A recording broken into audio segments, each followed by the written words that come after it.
Boa noite, queridas irmãs, queridos irmãos em Cristo, sejam todos muito bem-vindos à nossa casa de oração. E é com muita alegria e muita gratidão a Deus que, o microfone aqui, que iniciamos nossas atividades da noite, agradecendo a todos pela presença e pedindo ao Senhor, nosso Pai, Senhor da vida, que abrace a cada um, que dilate a nossa capacidade para entendermos a lição da noite, que dilate também o amor que existe no nosso coração, o amor de Deus. E então vamos iniciar, como sempre, com a leitura de uma mensagem. Hoje nossa irmã Isabel fará a leitura.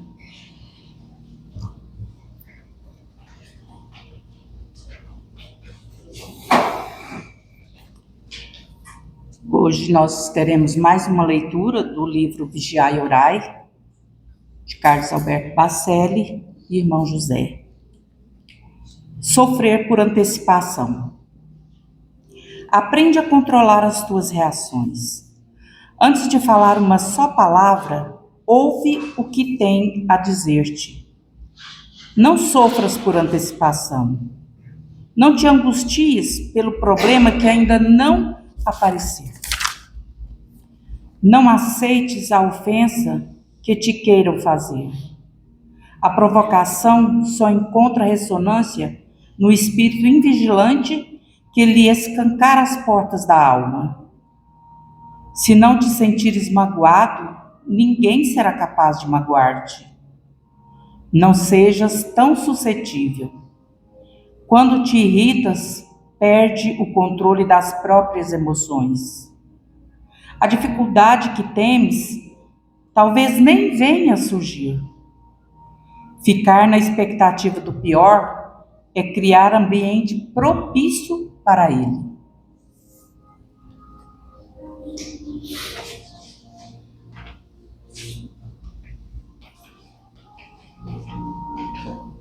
Muito obrigada, querida amiga, e nosso irmão, o senhor Jorge, fará a prece inicial para nós.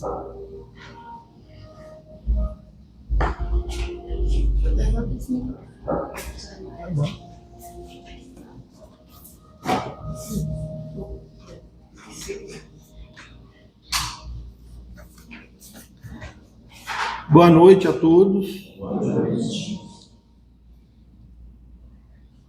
Que possamos agora agradecer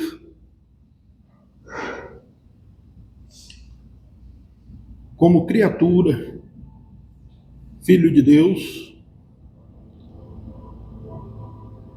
as bênçãos recebidas, a vida, e pedir, Senhor, forças, que o nosso anjo da guarda possa nos amparar, fortalecer as nossas convicções no bem, fortalecer a nossa esperança,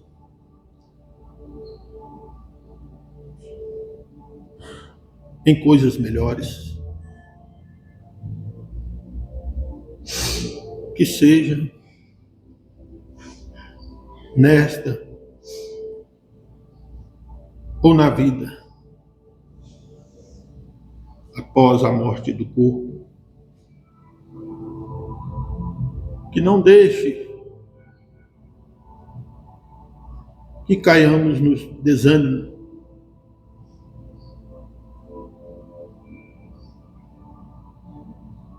acreditar sempre no amparo,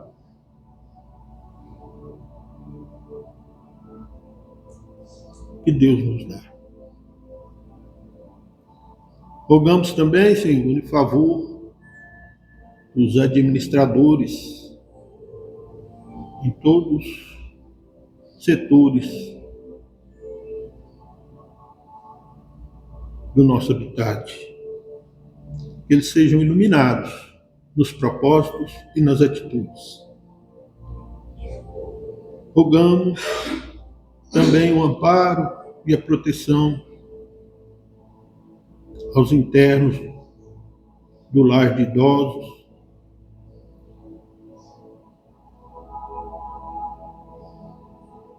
aos evangelizandos e evangelizadores, o amparo e a proteção aos assistidos e os colaboradores nessa seara do bem, da fraternidade e do acolhimento. Com esse intuito, pedimos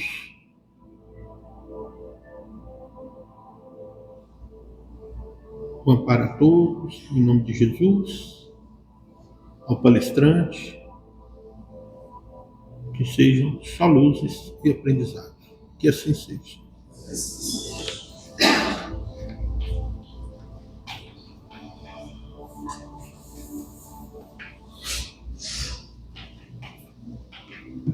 E nós agradecemos nosso irmão, seu Jorge, e já passamos para nosso outro amigo Randos, que fará a exposição doutrinária, já pedindo a Deus que abençoe a ele, e abençoe os Isabel e o seu Jorge também, e a todos nós.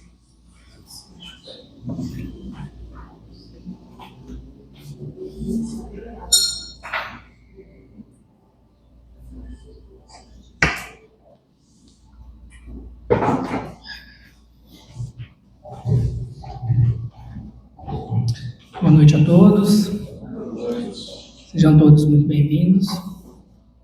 Dando continuidade ao nosso estudo do Evangelho segundo o Espiritismo, agora nós estamos trabalhando o capítulo 21, haverá falsos cristos e falsos profetas.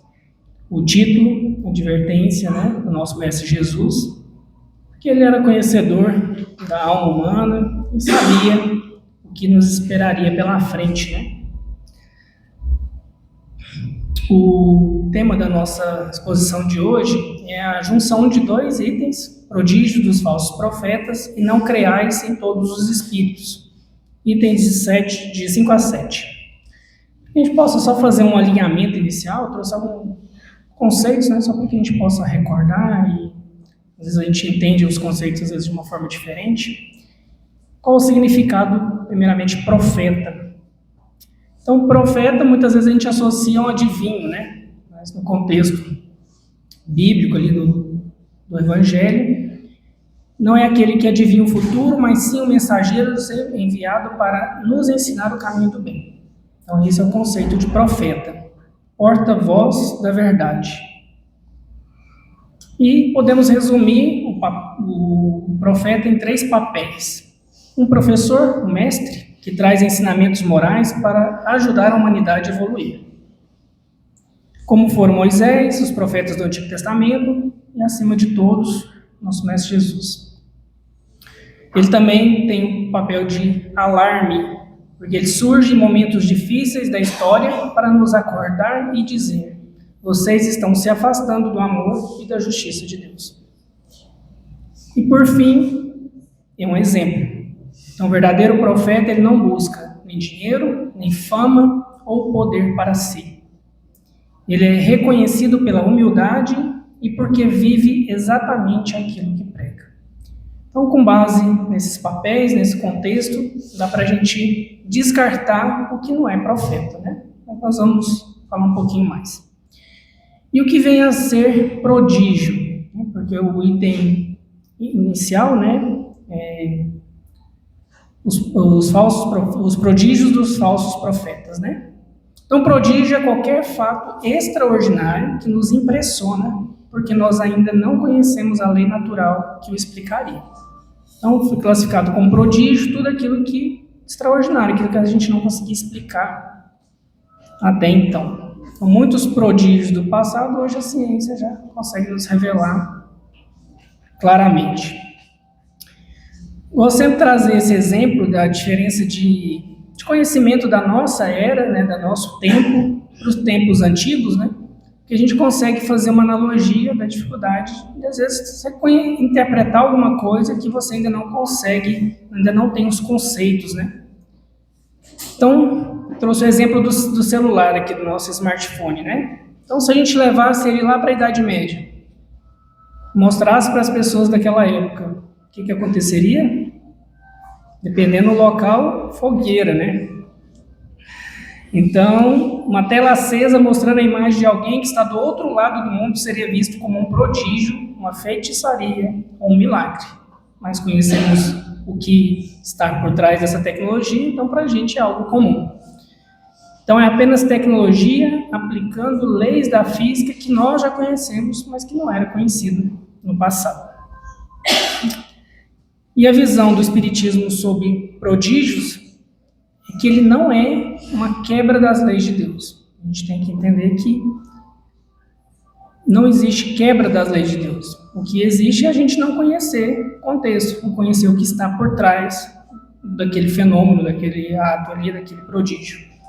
A teologia antiga achava que prodígio era um milagre que derrogava, ou seja, quebrava as leis da natureza. O Espiritismo ensina que Deus é perfeito e suas leis também são, portanto, nada acontece fora das leis naturais. Então, nada do que a gente não consiga explicar não é algo, né, que quebra as leis de Deus. É só algo que a gente não está entendendo ainda, nesse momento, como diversas coisas que nós ainda ignoramos.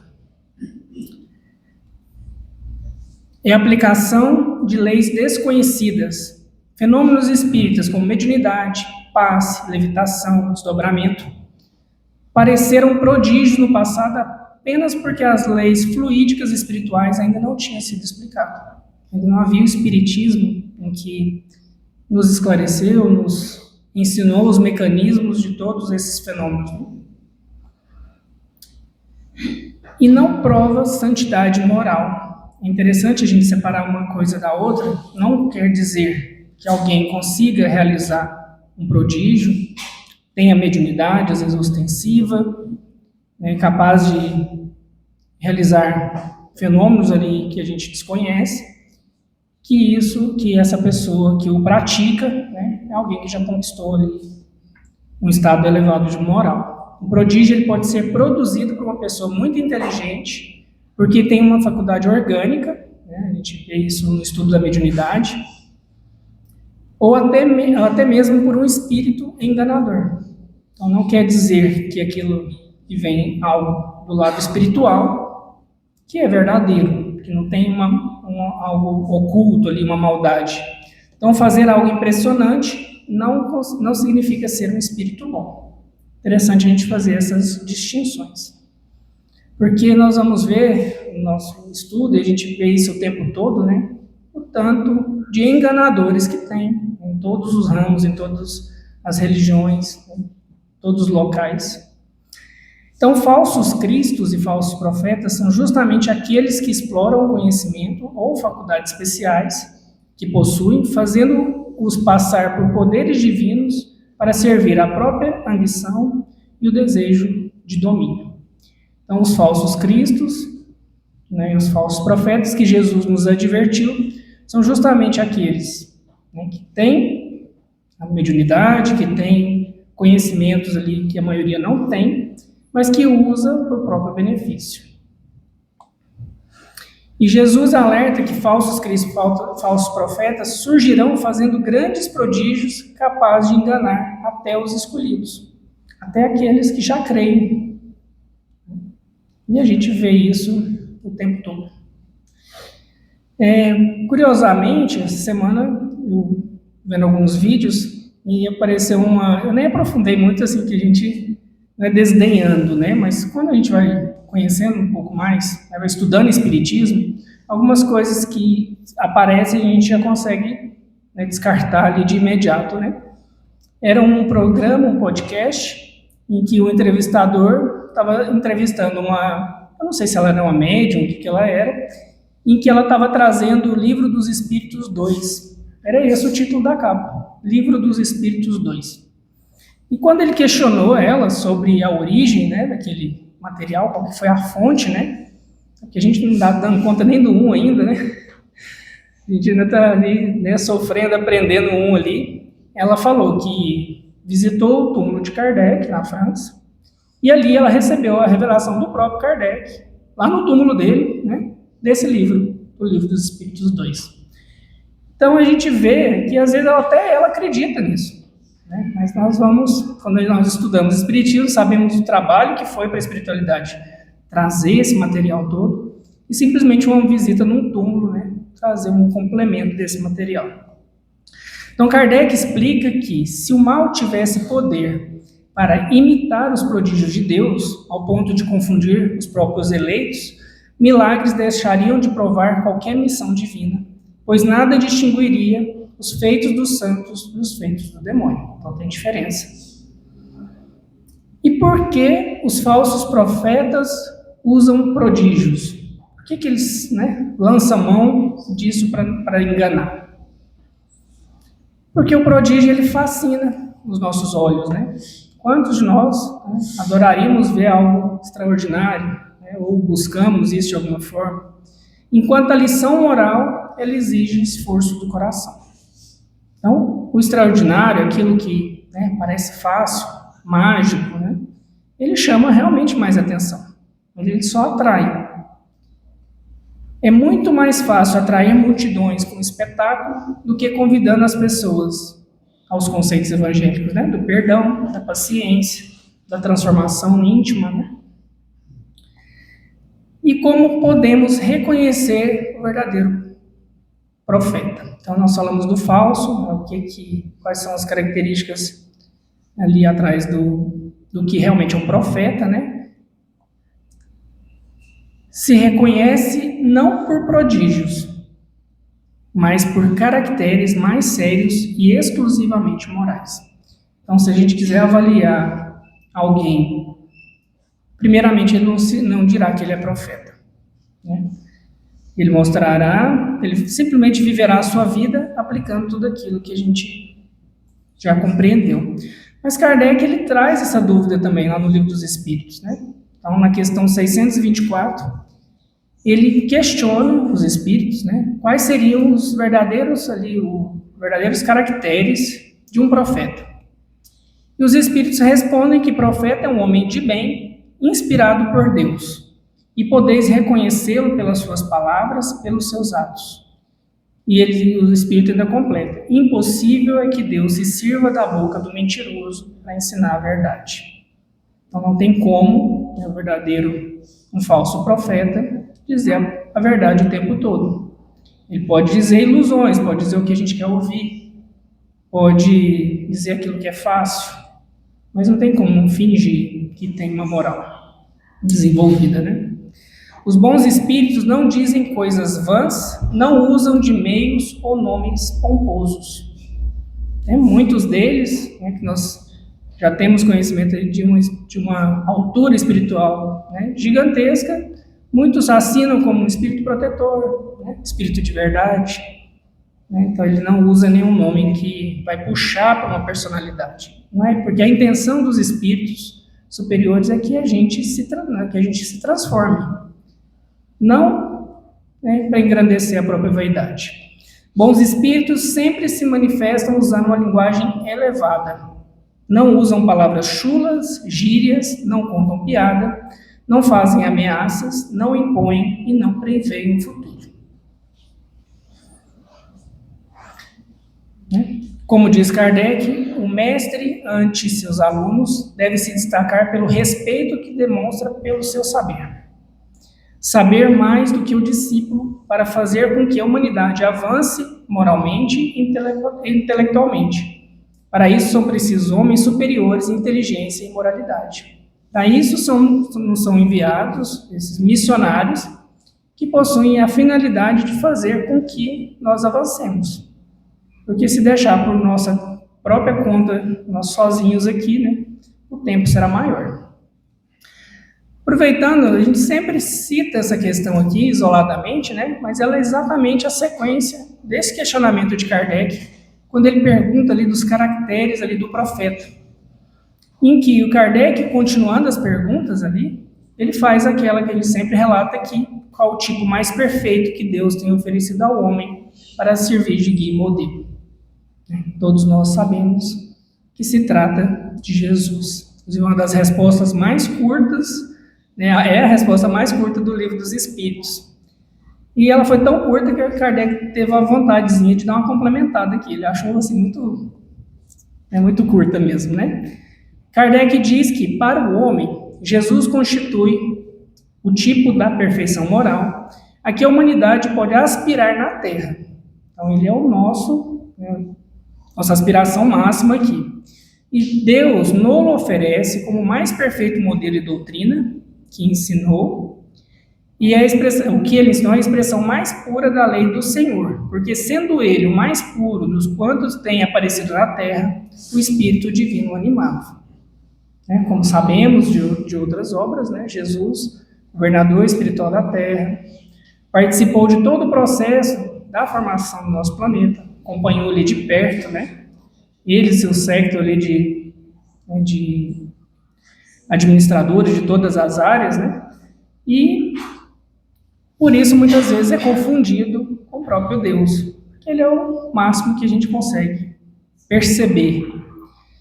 Kardec continua: quanto aos que, pretendendo instruir o homem na lei de Deus, o têm transviado, ensinando-lhe falsos princípios, isso aconteceu por haverem deixado que dominassem sentimentos demasiado terrenos e por terem confundido as leis que regulam as condições da vida da alma com as que regem a vida do corpo.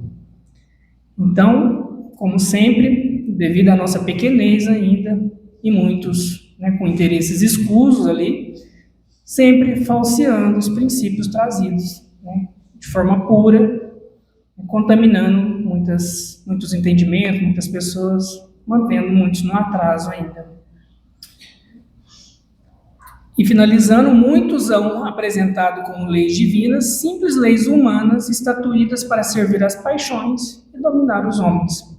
Como vemos, tudo aquilo que foge dos preceitos básicos ali de Jesus, né, tem o dedo do homem, tem motivo de ser. Às vezes justificável na época, mas que hoje não serve mais. A título disso, a gente pegar os ensinamentos de Moisés, né? Os 10 mandamentos até hoje estão íntegros, né? Mas aquelas leis que eram para educar um povo rebelde, né, com princípios inclusive de higiene, de diversas outras questões ali de convivência comunitária, a gente sabe que foi necessário naquela época, mas não se aplica mais hoje para nós. Ainda no Livro dos Espíritos, questão 627, Kardec fez o seguinte questionamento, muito interessante. Uma vez que Jesus ensinou as verdadeiras leis de Deus, qual a utilidade do ensino que os Espíritos dão? Terão que nos ensinar mais alguma coisa? Porque a gente sempre fala disso, né? A gente seguir o Evangelho, compreender tudo que está no Evangelho, né? Isso já basta. Mas por que foram necessários aí tantas outras obras, né, complementares? E os Espíritos nos respondem, né? Jesus empregava a miúde, na sua linguagem, alegorias e parábolas, que falava de conformidade com os tempos e os lugares. E faz-se necessário agora que a verdade se torne inteligível para todo mundo. E foi o próprio Cristo que disse, né, lá atrás, tenho muito ainda que lhes ensinar. Mas nós não estávamos preparados. E ele mesmo fez uma promessa, né, que um dia mandarei o Consolador prometido, que hoje reconhecemos ser o Espiritismo, e ele lhes ensinar tudo o que eu disse e muito mais.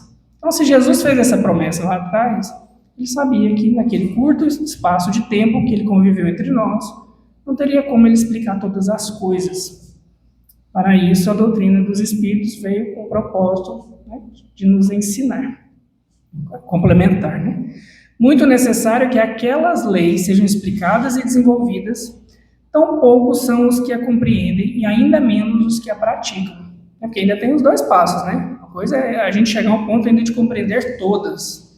Depois, a sequência, a gente conseguir praticá-las.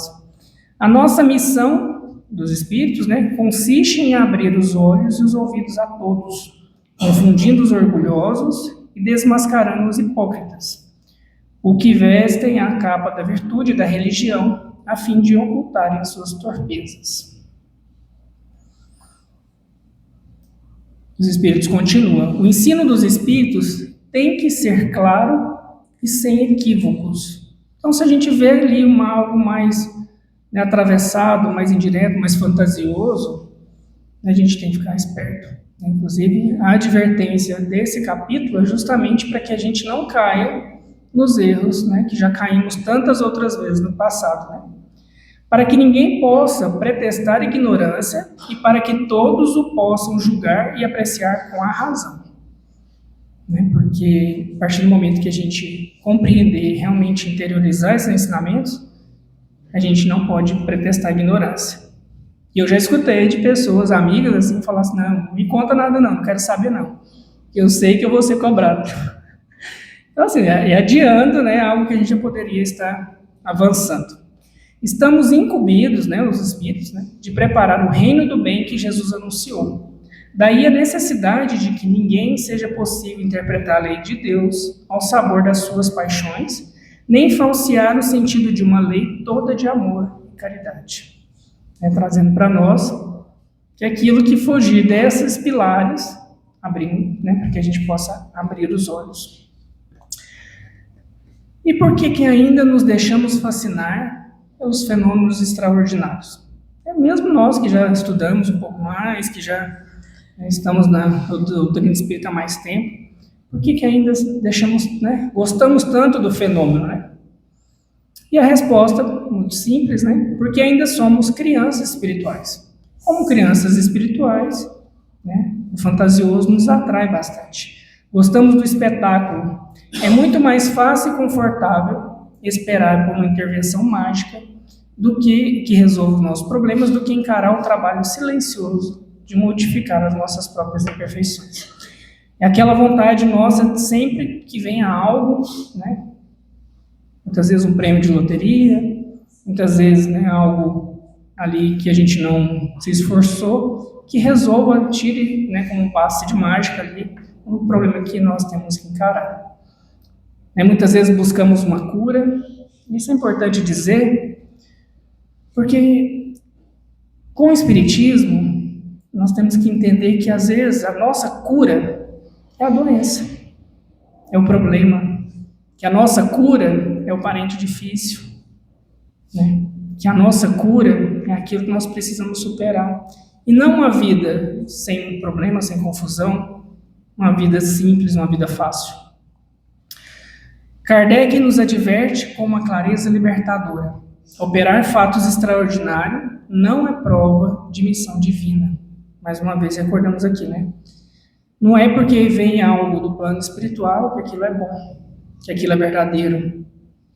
Um espírito ignorante ou vaidoso pode produzir fenômenos impressionantes, mas jamais conseguirá produzir os frutos puros da humildade e do amor.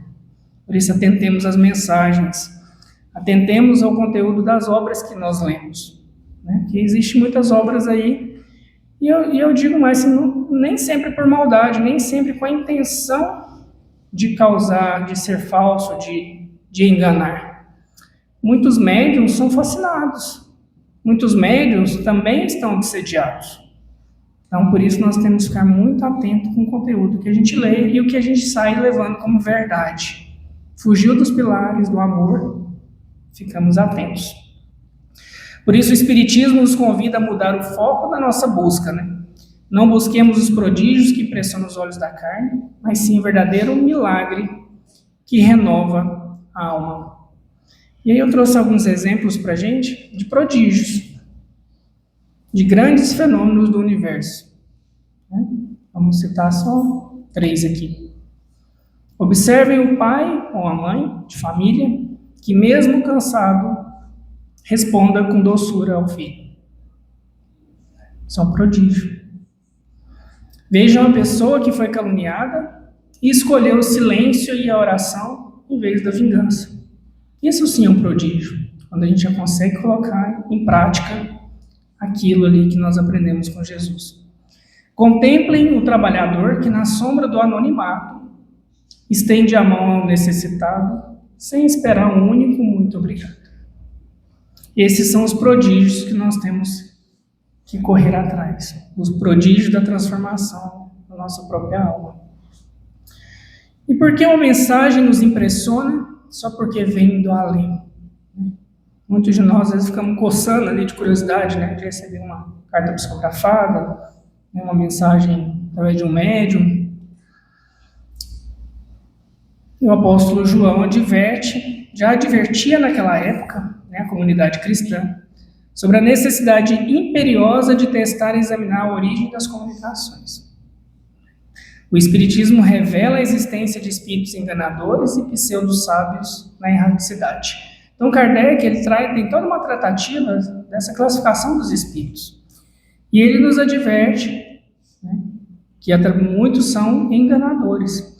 Por isso que quando a gente fala daquela pessoa que concebeu um livro dos Espíritos 2, que Kardec, para colocar essas questões no livro do Espírito, ele confrontou, né, comparou diversas comunicações mediúnicas, buscando ali a universalidade dos ensinos dos Espíritos.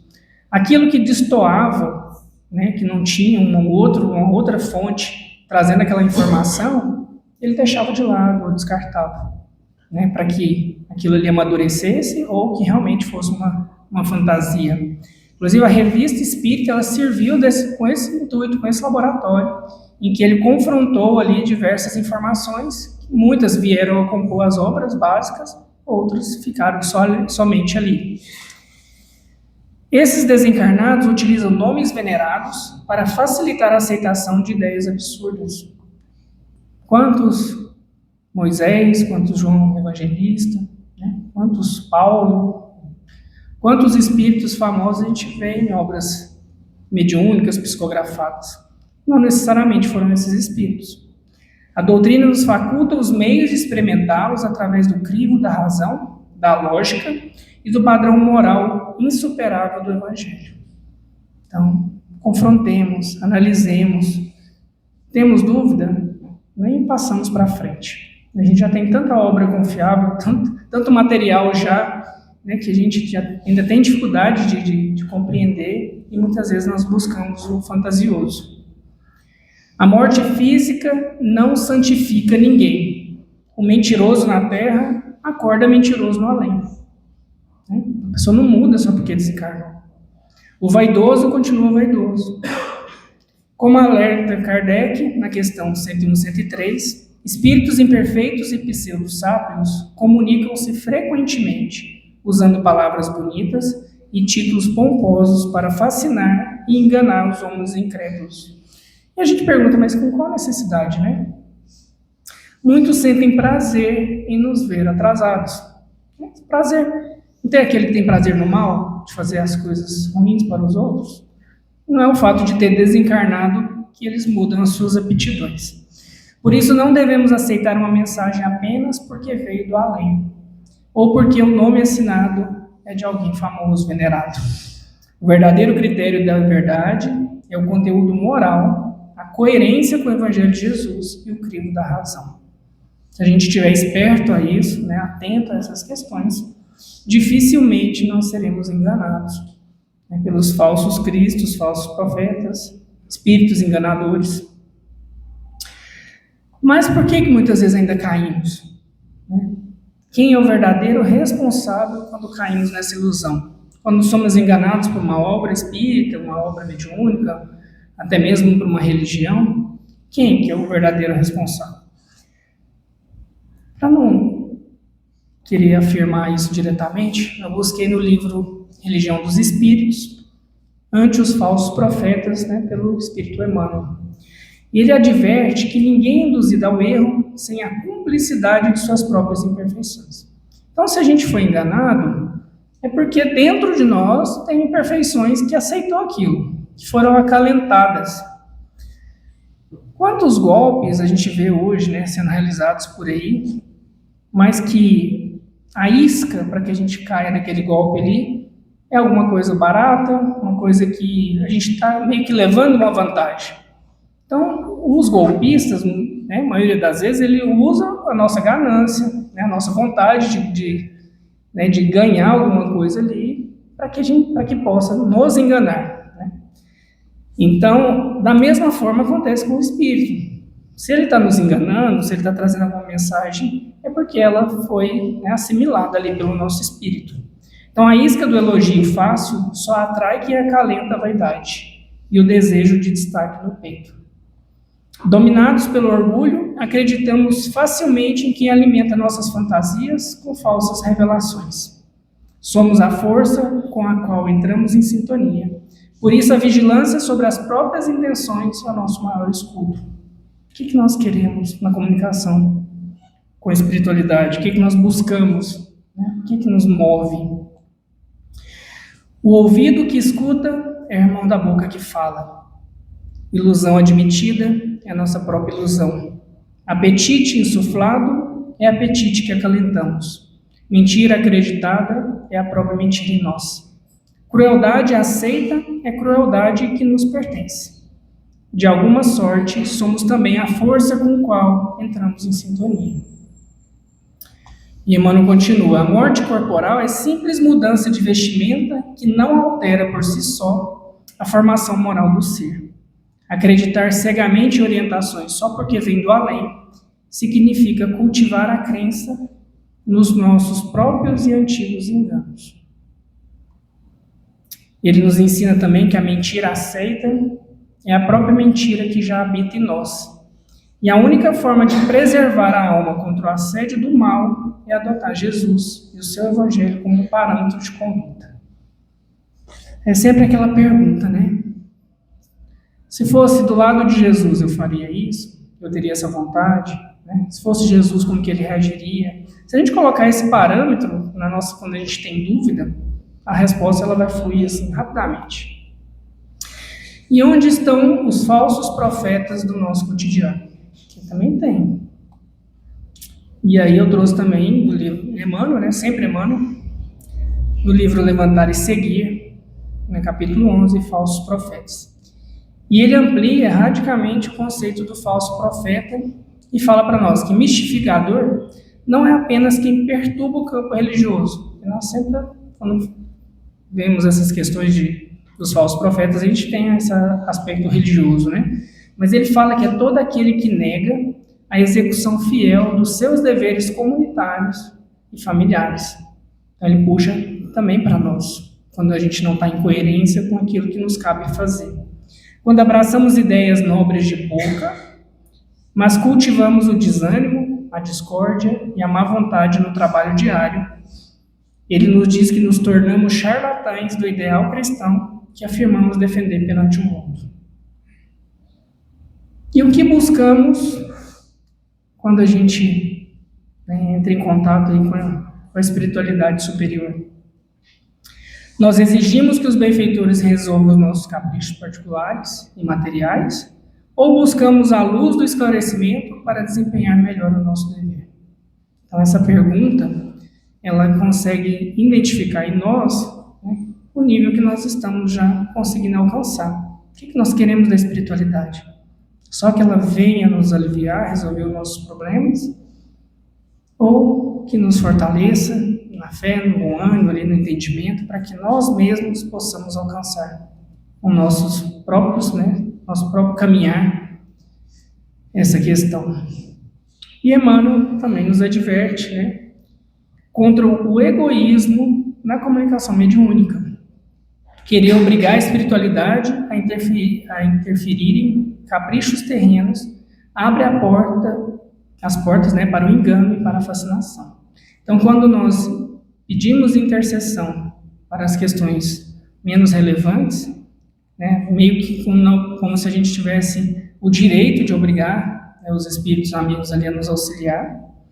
E ele fala que a assistência espiritual idônea objetiva a edificação moral da alma. E ao analisar qualquer comunicação do além, o discípulo sincero não deve atentar para a pompa de quem fala, mas sim para o conteúdo moral da mensagem. Então, Emmanuel aqui, ele complementa exatamente dando coerência ali na universalidade dos ensinos dos Espíritos, daquilo que Kardec trouxe, daquilo que Jesus falava. E qual que é a bússola para não nos perder, para que nós não nos percamos aí nas névoas espirituais? Nós confrontarmos as novidades e revelações com a simplicidade do Evangelho. Está inventando demais? É algo muito extraordinário? Eu já li diversas obras assim que li, depois eu coloquei num cantinho, faz um dia, né, se isso aqui avançar, mas não pego aquilo como verdade, né, porque o que nós já temos de verdade hoje já nos preenche. Às vezes é curiosidade, às vezes é vontade que fosse daquele jeito, né, principalmente essas coisas que resolveriam a nossa situação aqui da Terra de uma forma mais rápida. Não é rápido, é só a gente observar a natureza, lenta, gradual, né, mas incessante, né? O Espiritismo, ele dissipa o nevoeiro dos mistérios com a luz da razão e das leis naturais. Para nos preservarmos contra todo engano, o Cristo deve ser sempre o nosso modelo vivo e incomparável de conduta. Confrontando mensagens e teorias com as lições de Jesus, aprenderemos que a humildade sincera e o serviço desinteressado são os deveres de cada hora para quem deseja a iluminação do Espírito. Então, essa é a mensagem final do nosso estudo. Eu agradeço a atenção de todos. Que Jesus nos abençoe.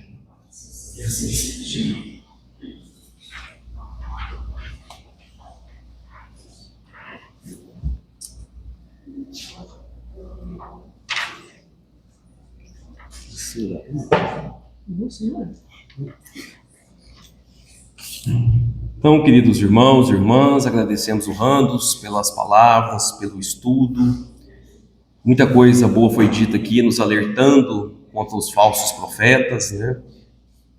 E nosso estudo continua. O capítulo 21 é um capítulo muito importante.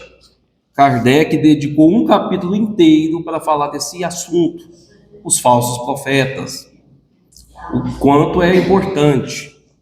E na sexta-feira passada, a Janaína começou a abordar esse capítulo, e o Randos agora também deu sequência. E no próximo encontro, na sexta-feira que vem, vamos continuar nesses itens, só que na sexta-feira já é a parte das instruções dos espíritos. É a parte que Kardec sai de cena e os espíritos deixam suas mensagens. Vamos ver o que os espíritos vão falar dos falsos profetas, meus irmãos. Então, na sexta-feira, dia 28 de agosto, o tema, os falsos profetas. Quem será o nosso expositor? Roberto Barbosa, o nosso companheiro. E dia 31, próxima segunda-feira, também às 19h30, aqui na nossa casa, o tema, caracteres do verdadeiro profeta. E vamos fazer uma junção com os itens, os falsos profetas da erraticidade. E ainda o item, para finalizar o capítulo, Jeremias e os falsos profetas. Jeremias não é o da loja não, gente, é o Jeremias, o profeta. É um profeta falando dos profetas. Então fica o convite, meus irmãos, para a gente participar todo mundo. É muito importante a gente ter esse conhecimento, nós que somos espíritas, procuramos a fé racional, a fé que pensa, a fé que analisa. Nós temos que ampliar os nossos conhecimentos com relação a isso, né? E quem sabe abrir os olhos de nossos irmãos, sempre com caridade, com fraternidade. Então fica o convite aí a todos. Vamos fazer a prece de encerramento da primeira parte e passar para a fluidoterapia.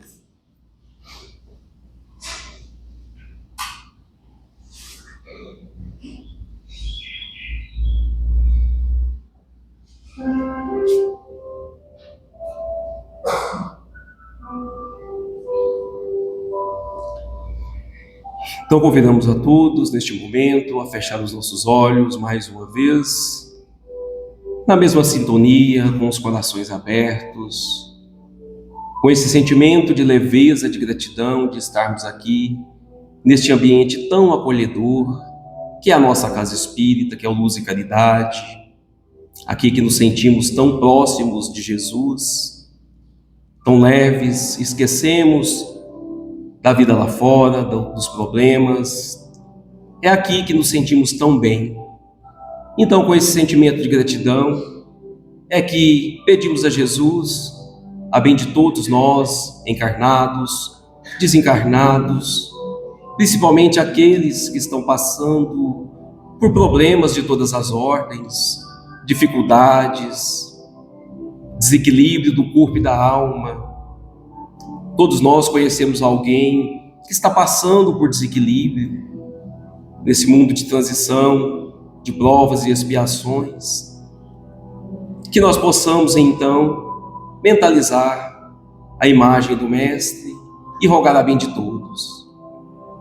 Obrigado, Senhor, por essa doutrina maravilhosa, por tantos ensinamentos, pelo contato com a fé racional, nos alertando do cuidado que temos que ter com relação ao tema da noite.